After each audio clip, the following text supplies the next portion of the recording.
Hi there, and welcome to the final workshop demo for Byte Studios and our game Lab Rat. I'd like to note if there are any cuts or audio removal from this video. I am a little sick and coughing may occur. I will do my best to cut that out. So without further ado, the first thing you may notice here is that we actually have an accessibility feature.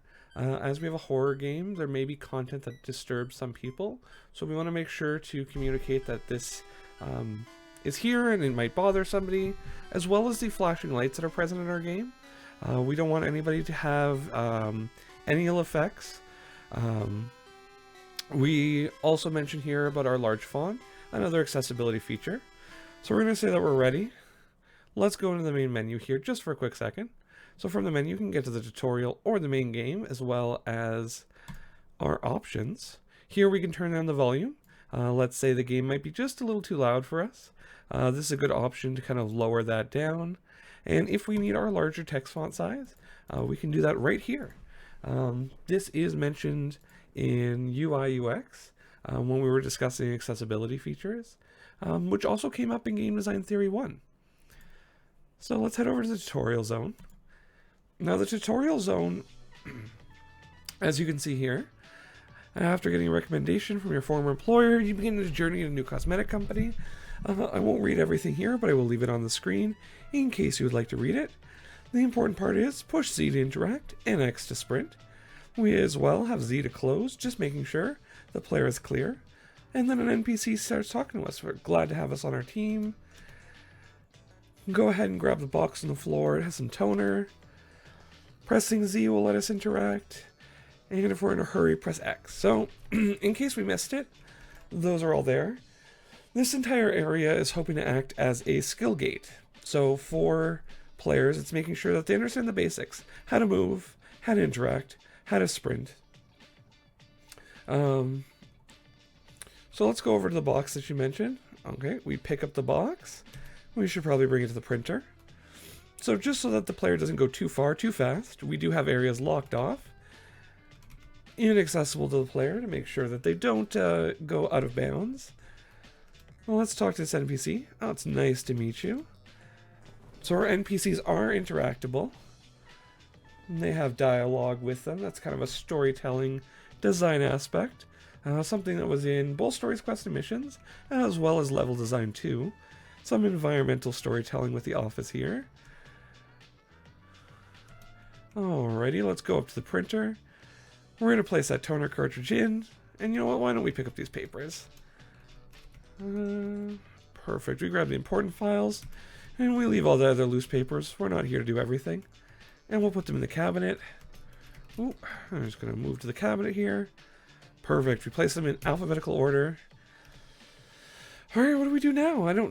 Maybe we should ask our NPC that gave us directions. Oh, we've done really good on our first day. Looks like we can head home. Should grab our jacket, of course. And keep our phone on, just in case they need to reach us. So we'll head out. Oh, there's another NPC here. A little bit busy. All right. Ooh, could show us some samples of the makeup of this cosmetic company. One thing that may not be evident, because it's not visual on the screen, we've looked at a few other titles with similar gameplay styles, and we've sought to mimic the controls. So use the arrow keys to move around, Z to interact, X to dash around, and we will find out soon, but there's actually an attack button too, using spacebar. This is following Jacob's Law, because we wanted to make sure that our game features and functions similarly to how other games you would expect. Alright, so we grab our jacket, and then let's head over down through the elevator. Perfect. So a few weeks go by with no issues. We're finishing up some overtime, and then this thunderstorm hits. We have our keychain flashlight, and we must find a way to put the power back on. Ooh, there might be raccoons in the building at night, so we make sure to grab that pipe. Push the spacebar to attack. So yeah, in case you didn't know, now it tells you you can push the spacebar and attack. Power went out because of the storm. It's a bad one, yeah. So here we gotta get into our core loop. So this is the flashing light that we're talking about. So the interesting thing here is that we actually have some kind of environmental storytelling going on. You could interact with the objects in the environment.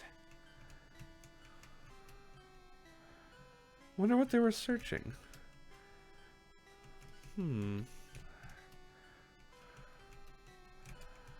All right. Now I'm going to take a quick pause just to turn this flashing off. Perfect. Sorry, we're back. Excellent. So, like I was saying, there is some barricades here to prevent the player from going too far. One thing we were thinking about as we were setting up our tutorial zone is sort of pacing the ebb and flow of interest curves. Hopefully players are feeling a little comfortable right now. We're hoping that the player is a little creeped out, but you know, they've been here before already. So like I said, a lot of our computers here are interactable. Boards, makeup names. Players who like to explore will be heavily rewarded because they can go around and interact with all sorts of different things. Wonder what they were searching. Huh. There's a bunch of coffee stains all over this one. Ooh, some gum on this desk. Huh. Looks like someone left without finishing their work. How rude. So this is just kind of some environmental storytelling going on. This is the thing mentioned in level design 2. We're kind of hoping to enhance our space. So, oh, one of the screens, we take a closer look, but we picked up a page here. Now, alrighty. Oh, there's some secrets. So this is a main part of our game. So in the tutorial area, you know, we went and picked up the papers, which was supposed to teach us that, hey, you can go ahead and pick up papers. So let's pick up the paper, which gives us our story clue. This is actually our reward in our compulsion loop. We want players to kind of see this, get excited, go out and look for these. So now that we've picked up that page, we've looked at the monitor to make sure we don't see anything. Let's explore this new zone.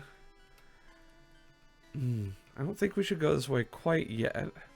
Here's Alex, I think. Yeah. Nobody's here still. Didn't expect us to be here. More makeup product names. Chemistry compounds. Someone's trying to adjust something. Huh. So let's dash on through our cafeteria here. So there's a bit of an open space right now. It's supposed to be building some tension. Oh, look, a little bit more now that we picked up another note.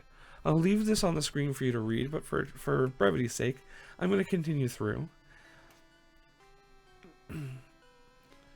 So one thing that isn't made entirely clear is that these pages actually have codes for the door, which is kind of letting us get through.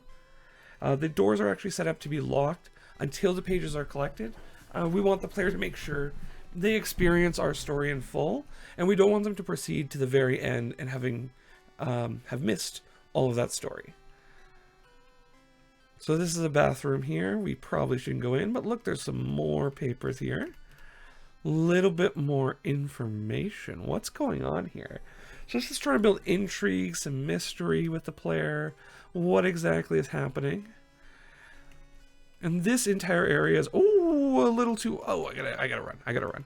A little too quick. So this is a narrow space that's designed as part of our game. This is meant to really amp up the tension. And as you saw briefly, there is something placed here to give you some tension.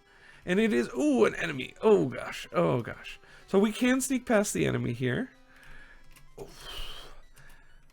Okay, and it does hurt us. And if we're not careful, our enemy will eventually block the door, give us our game over. So we're going to restart that real quick. Unfortunately, if we had additional time, budget, money, we would love to have a fully functional save system. Now this narrow space may at first feel comforting, but the minute the enemy appears, there should be some level of panic going on. So we're gonna dodge out of the way. We're gonna all right. He's over here somewhere. We're gonna okay. We're gonna get rid of him. We have some side doors here. Looks like the office is kind of closed down. Let's pretend we didn't see that. Huh.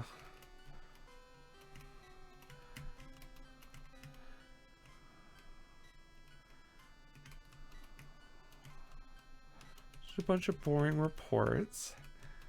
Oh, there's something on the screen. We take a closer look. Now, there we go. Whoa, what is going on here? Yeah, I see that we take a closer look.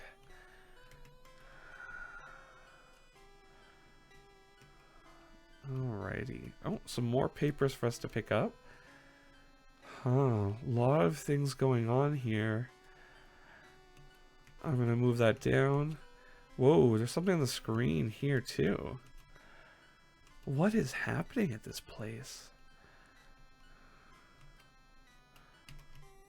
So this is more narrow space, kind of building up that tension within the player. Huh.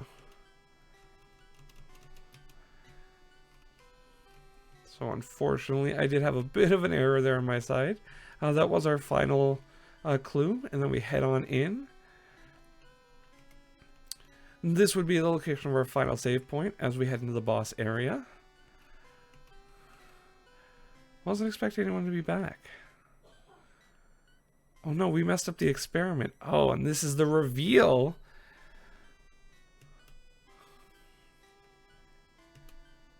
And this is where our boss fight was set to occur. Unfortunately, we didn't quite have time to get all of our boss fights sorted out. But this was where you would fight and have a little bit of action to sort of balance out all of the narrative that you've been experiencing up until this point. And that is everything for our demo. Thank you so much for watching. Hopefully it was very entertaining. Hopefully you were kind of along for some of the narrative intention. And thank you again.